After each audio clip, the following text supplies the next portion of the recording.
भारत में दो विचारधाराएं सदियों से चली आ रही है। एक ब्राह्मण विचारधारा और दूसरी श्रमण विचारधारा। भारत की संत परंपरा श्रमण संस्कृति या विचारधारा की देन है।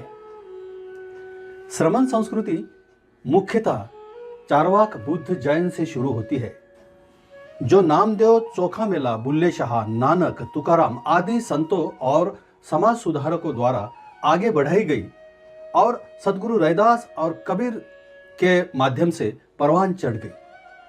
हमें यह कहने में कोई झिझक नहीं है कि हम भारतीयों में जो भी नैतिकता और सच्चाई आज विद्यमान है, वह सिर्फ और सिर्फ चारवाक बुद्ध और उनके बाद चले आ रहे संत आंदोलन के प्रयास का ही परिणाम है। यह उसका ही फल है। सदगुरु कबीर और सदगुरु रैदास ये वे दो नाम हैं जो भारतीय मनमानस के विशाल आकाश में सूरज और चांद की तरह सदा से चमकते रहे हैं, जिनकी रोशनी से यहाँ का समाज मन आज भी ऊर्जावान है।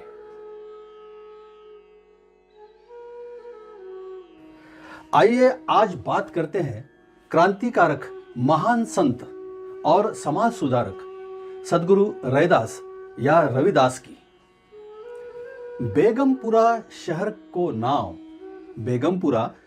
को नाव दुख अंदोह नहीं तिस ठाव, न तसवीस खिराज न माल, खौफ खता न तरस जवाल।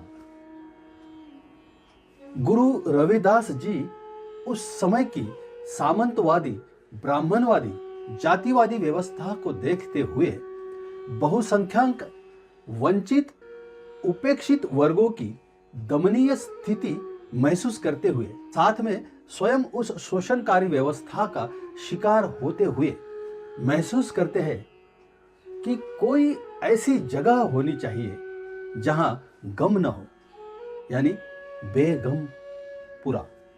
बेगमपुरा यानी जहां दुख, तकलीफ, शोषण, उत्पीड़न किसी भी मनुष्य को न हो। ऐसा बेगमपुरा, ऐसा शहर, ऐसा देश बसाने की बात गुरु रविदास जी करते हैं। अछूत राज बिछड़े दुख पाया, तथा ऐसा चाहूं राज मैं, मिले सभी को अन्न, छोटे बड़े सम बसे, रैदास रहे प्रसन्न। यह कहने की हिम्मत रविदास में थी। यह बेहद अफसोस की बात है कि कुछ लोगों ने उनके अछूत राज मांगने और बेगमपुरा बसाने के आवाहन को भगवान की भक्ति से जोड़ दिया है और उनमें मात्र भगवान की भक्ति ही ढूंढी है। हालांकि मध्ययुगीन भक्ति परंपरा में बहुत से लोग भक्ति शब्द का अर्थ ही नहीं समझते। तब भक्ति केवल ईश्वर की पूजा पाठ का रूप नहीं थी जैसे कि आज है। ध्यान रहे कि उस समय जीवन को विनियमित करने में केवल धर्म ही प्रमुख कारक था। आम लोगों का राजनीति से कोई लेना देना नहीं था। धर्म ही लोगों की सामाजिक और आर्थिक स्थिति का निर्धारण कर रहा था। ऐसे में इन संत समाज सुधारकों ने यह जो आंदोलन खड़ा किया, उसे भक्ति आंदोलन कहा जाने लगा। मध्यकालीन भक्ति परंपरा में भक्ति यह देखने की परीक्षा थी कि लोगों के व्यक्तिगत संबंध और सामाजिक भूमिकाएं कैसी हो। भक्ति आध्यात्मिक और सामाजिक भूमिकाओं को व्यक्त करने का एक तरीका था, अर्थात यह दैनिक प्रथाओं, प्रस्थापित धर्म और उससे निकले कर्मकांडों के प्रति एक अलग स्थिति, मत, अनुभव और दर्शन को प्रस्तुत करने की बात थी। जबकि वास्तविकता यह है कि गुरु रैदास ने सामाजिक और राजनीतिक ज्ञान पर चर्चा की है। अछूत और दलित राज की प्राप्ति की न केवल चुनौती दी है, बल्कि अहम लक्ष्य की प्राप्ति के लिए अपने प्राणों का बलिदान भी दिया है। संत नामदेव, चोखामेला, तुकाराम से लेकर कबीर और रविदास तक इन सभी संतों ने भक्ति आंदोलन के तहत हमेशा प्रस्थापित धर्म से कुछ अलग पेश किया है। उन्होंने चमत्कारों को खारिज कर दिया, कर्मकांडों को खारिज कर दिया, ब्राह्मणवादी ढोंगों को खारिज कर दिया। तभी तो रविदास ये जागरण करते हैं कि नरपत एक सिंहासन सोया, नरपत एक सिंहासन सोया, सपने भया भिखारी। अछूत राज बिछड़े दुख पाया, अछूत राज बिछड़े दुख पाया, सोई दशा भई हमारी। अर्थात दलितों की हालत उस राजा जैसी हो रही है जो सिंहासन पर बैठे बैठे सो गया हो तथा सपने में भिखारी बन गया हो। जैसे राजा असलियत में चाहे राजा ही है लेकिन सपने में भिखारी बनकर दुखी होता है, वैसा ही दलितों के साथ हो रहा है। अपना अछूत राज बिछड़ जाने पर वे दुखी हो रहे हैं। जैसे नींद से जागते ही राजा के दुख का अंत हो जाएगा, वैसे ही अपना अछूत राज प्राप्त करते ही दलितों का दुख दूर हो जाएगा। इस बात से हमारे दिल और दिमाग को झकझोर दिया कि संत होते हुए भी उन्होंने अछूत राज क्यों मांगा। मेरे विचार में उन्होंने यह बातें यूं ही नहीं की है। इस दोहे के पीछे जरूर उनकी गहन सोच और संदेह छिपे हैं। संत कबीर उनके समकालीन तथा समविचार वाले उनके धर्म भाई थे। उन्होंने अपनी वाणी में ब्राह्मणवाद पर गुरु रविदास से कहीं अधिक तीखे प्रहार किए हैं, मगर गुरु रविदास की हत्या ठीक वैसे ही की है जैसे महाराष्ट्र के संत तुकाराम की गई थी। हमेशा की तरह संत रविदास के जन्मतिथि को लेकर अभ्यासकों में एक मत नहीं है। फिर भी संत रविदास का एक दोहा प्रचलित है जिससे पता चलता है उनकी जन्मतिथि क्या है। उनका दोहा है 1433 की माघ सुदी पंदरास दुखियों के कल्याण हित प्रगटे रविदास। इससे ठीक पता चलता है कि विक्रम संवत 1433 में माघ पूर्णिमा को अर्थात आज से लगभग 647 साल पहले संत रविदास का जन्म हुआ था। माना जाता है कि बनारस के पास मंडुआ डीह नामक एक गांव में रविदास का जन्म हुआ था। रविदास के पिता का नाम रघुनाथ तथा माता का नाम कर्मा देवी था। उनके पिता जाति के आधार पर चमार जाति से संबंधित थे। गुरु रविदास ने स्वयं को डेढ़ कुटला बाटला कहा है, अर्थात यह सब गर्व से कहा है।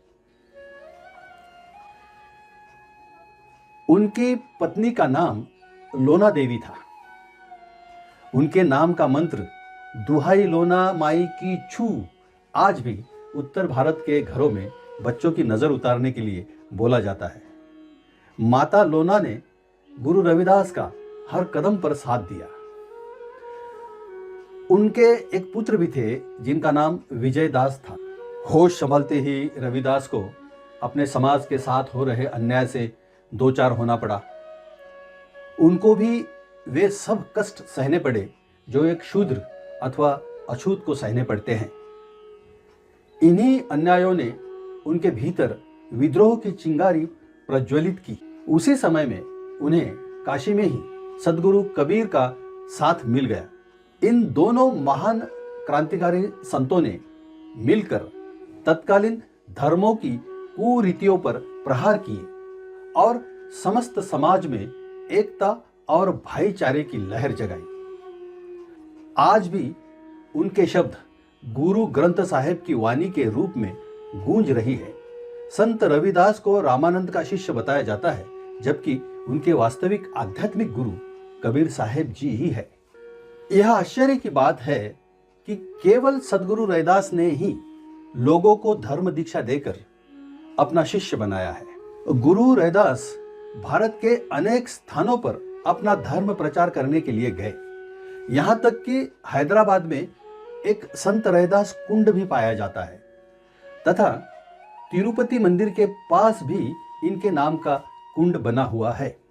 उन्होंने उत्तर भारत में अनेक स्थानों, विशेषतः यूपी, बिहार, पंजाब, राजस्थान आदि प्रदेशों में भी धर्म प्रचार किया। आजकल उनके शिष्य इन्हीं स्थानों में अधिक संख्या में पाए जाते हैं। राजस्थान के चित्तौड़ की रानी झालीबाई तथा मीराबाई ने भी इनके धर्म में दीक्षा ली थी। उन्होंने मीरा को दीक्षा देकर ब्राह्मणों के सर्वश्रेष्ठ होने के दावे को नष्ट किया और एक छत्रानी मीरा को दीक्षा देने की हिम्मत की। जब शूद्र, अछूत और महिलाओं को पढ़ना लिखना दीक्षा देना धर्म के विरुद्ध था, उनका यह काम किसी क्रांति से कम नहीं था। उन्होंने तत्कालीन धार्मिक अनाचार के विपरीत श्रमण संस्कृति का झंडा बुलंद किया, जिसमें नैतिकता और सदाचार को ही जीवन का आधार माना जाता है। रानी झालीबाई ने तो उनका धर्म स्वयं तक सीमित रखा, लेकिन मीरा रैदास धर्म का प्रचार करने पर उतर आई थी। परिणाम स्वरूप उसे भी अपने गुरु की तरह अपनी जान गंवानी पड़ी। सिखों के 10 गुरु हुए हैं। उनमें गुरु नानक तो काशी भी आए तथा सदगुरु कबीर और सदगुरु रैदास से मिले भी। काशी में इन 3 गुरुओं ने मिलकर ब्राह्मणवादी ढकोसलों के विरुद्ध आवाज उठाई थी। दशम गुरु गोविंद सिंह ने अपने कार्यकाल में समस्त भारत के संतों की वाणी को संकलित किया और उनको गुरु ग्रंथ साहिब में शामिल किया। उन्होंने लगभग हर क्रांतिकारी संत रैदास, कबीर, नामदेव, बुल्ले शाह, फरीद आदि की वाणी को गुरु ग्रंथ साहिब में दर्ज किया। उन्होंने यह भी आदेश दिया कि उनके बाद गुरु ग्रंथ साहिब को ही गुरु माना जाएगा। कृष्ण करीम राम हरि राघव जब लग एक न पेखा, वेद कवेद कुरान पुराणन सहज एक नहीं देखा। चारों वेद के करे खंडोती, जन रैदास करे दंडोती। गुरु रविदास का सबसे मुख्य प्रचार होता था कि लोग जाति प्रथा की ऊंच नीच को छोड़े। गंगा स्नान, श्राद्ध, यज्ञ, वेद, पुराण आदि सभी बेकार की चीजें हैं, इनसे दूर रहे। पाखंड और अनाचार, कुप्रथा, कुरीति रिवाजों तथा कर्म कांडों को त्याग दे। श्रमण धर्म मानवता, समानता, नैतिकता, सदाचार, भाईचारा और सच्चाई का रास्ता है। असहाय की सहायता करना, दुखियों के दुख बांटना, पशुओं पर दया करना, बड़ों का आदर करना आदि सभी नैतिक बातें श्रमण धर्म द्वारा ही सिखाई गई है। ब्राह्मण मत पूजिए जो होवे गुणहीन, ब्राह्मण मत पूजिए जो होवे गुणहीन, पूजिए चरण चंडाल के जो होवे गुण प्रवीण। अर्थात किसी व्यक्ति को सिर्फ इसलिए नहीं पूजना चाहिए क्योंकि वह किसी ऊंचे कुल में जन्मा है। यदि उस व्यक्ति में योग्य गुण नहीं है तो उसे नहीं पूजना चाहिए। उसकी जगह अगर कोई व्यक्ति गुणवान है तो उसका सम्मान करना चाहिए, भले ही वह कथित नीची जाति से हो। मन चंगा तो कठौती में गंगा। जिस व्यक्ति का मन पवित्र होता है उसके बुलाने पर माँ गंगा भी एक कठौती में अर्थात चमड़े के एक पात्र में भी आ जाती है। यह कहने की हिम्मत, यह कहने की ताकत सदगुरु रैदास में थी। रविदास जन्म के कारणे होतन को नीच, रविदास जन्म के कारणे होतन को नीच, नकर को नीच करी डागी, नकर को नीच करी डारी है ओछे कर्म की कीच। अर्थात कोई भी व्यक्ति किसी जाति में जन्म के कारण नीचा या छोटा नहीं होता है, आदमी अपने कर्मों के कारण नीचा होता है। जाति जाति में जाति है, जाति जाति में जाति है, जो केतन के पात रैदास मनुष्य न जुड़ सके, जब तक जाति न जात। जिस प्रकार केले के तने को छिला तो पत्ते के नीचे पत्ता, फिर पत्ते के नीचे पत्ता और अंत में कुछ नहीं निकलता, लेकिन पूरा पेड़ खत्म हो जाता है। ठीक उसी तरह इंसानों को भी जातियों में बांट दिया गया है। जातियों के विभाजन से इंसान तो अलग अलग बट ही जाते हैं, अंत में इंसान खत्म भी हो जाते हैं, लेकिन वह जाति खत्म नहीं होती, इंसान खत्म हो जाते हैं। ये अद्भुत शब्द है, ये विद्रोही शब्द है और ये सदगुरु रैदास के हैं। उन्होंने कहा, नरपत एक सिंहासन सोया, नरपत एक सिंहासन सोया, सपने भया भिखारी, अछूत राज बिछड़े दुख पाया, अछूत राज बिछड़े दुख पाया, सोई दशा भई हमारी। पराधीन का दीन क्या, पराधीन बेदीन, रैदास दास पराधीन को सब ही समझे हीन। पराधीनता पाप है, जान लियो रे मीत, पराधीनता पाप है, जान लियो रे मीत, रैदास दास पराधीन से कौन करे है परीत। इस प्रकार का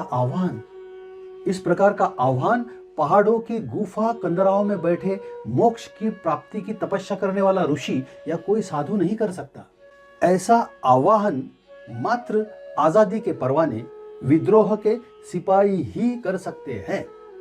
निश्चित रूप से गुरु रैदास धार्मिक और सामाजिक गुरु थे, लेकिन उन्होंने भगवे कपड़े पहनने, माला पहनाने, तिलक लगाने, कमंडल उठाने आदि के ढकोसले नहीं किए।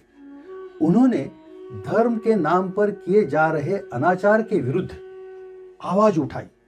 उन्होंने इस बात का भरपूर प्रचार किया कि ब्राह्मण जिस चीज को धर्म बता रहे हैं वह असल में अधर्म है। गुरु रैदास ने ब्राह्मणों के सभी ढकोसलों का विरोध किया। तर्क और कारण देकर उन्होंने यह सिद्ध किया कि ब्राह्मण जिस काम को धर्म बता रहे हैं वास्तव में वह अधर्म है। वह मात्र उनकी रोजी रोटी कमाने का साधन है। उनका धर्म लोगों को गुमराह करने, बेवकूफ बनाने का जरिया है। खैर, एक बात तो जरूर है कि व्यक्ति की हत्या करना तो आसान है, परंतु उनके विचारों की हत्या असंभव है। विचारों की हत्या के लिए उस व्यक्ति के संबंध में फिर कई बार कई प्रकार की उल जुलूल बातें फैलाई जाती हैं। रविदास के बारे में भी कुछ ऐसा ही किया गया। उनके नाम पर मिल रही वाणी में, उनके अधिकतर दोहों में मिलावट की गई है। सच बात है कि विचार मरते नहीं। आज भी संत रैदास के उपदेश समाज के कल्याण तथा उत्थान के लिए अत्यधिक महत्वपूर्ण है। उन्होंने अपने आचरण तथा व्यवहार से यह प्रमाणित कर दिया है कि मनुष्य अपने जन्म तथा व्यवसाय के आधार पर महान नहीं होता। विचारों की श्रेष्ठता समाज के हित की भावना से प्रेरित कार्य और सद्व्यवहार जैसे गुण ही मनुष्य को महान बनाने में सहायक होते हैं। इन्हीं गुणों के कारण संत रविदास को अपने समय के समाज में अत्यधिक सम्मान मिला, मान मिला और इसी कारण आज भी लोग उन्हें श्रद्धापूर्वक स्मरण करते हैं और उनके विचारों का वहन करते हैं। धन्यवाद।